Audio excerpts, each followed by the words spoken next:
भाभी, कोलकाता की उस लेडी को 33 करोड़ के शेयर्स गिफ्ट कर दिए उसके देवर ने, ऐसा क्यों? अरे ये अमीरों का बहुत ही स्मार्ट तरीका है अपने म्यूचुअल फंड्स और शेयर्स गिफ्ट करके वेल्थ ट्रांसफर करने का और टैक्स बचाने का। और ये आप भी कर सकते हो। आओ बताती हूँ कैसे इन माय सीरीज टैक्स का ज्ञान पार्ट 4 में।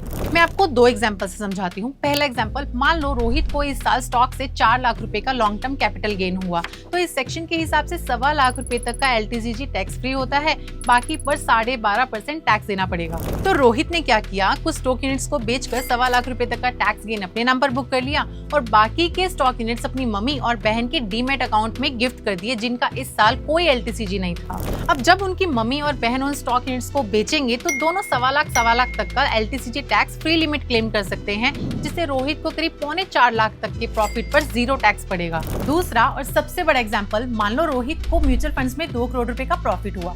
अब वो म्यूचुअल फंड के पैसों को रेजिडेंशियल प्रॉपर्टी में इन्वेस्ट करना चाहते हैं ताकि सेक्शन 54F का बेनिफिट ले सकें, जो कहता है कि अगर आप इन एसेट्स को बेचते हो और उसका पूरा पैसा रेजिडेंशियल हाउस प्रॉपर्टी में री इन्वेस्ट कर देते हो तो आपको इस प्रॉफिट पर 0 टैक्स देना पड़ेगा। लेकिन रोहित को ये बेनिफिट नहीं मिल सकता था क्योंकि रोहित के पास ऑलरेडी 2 रेजिडेंशियल प्रॉपर्टीज हैं।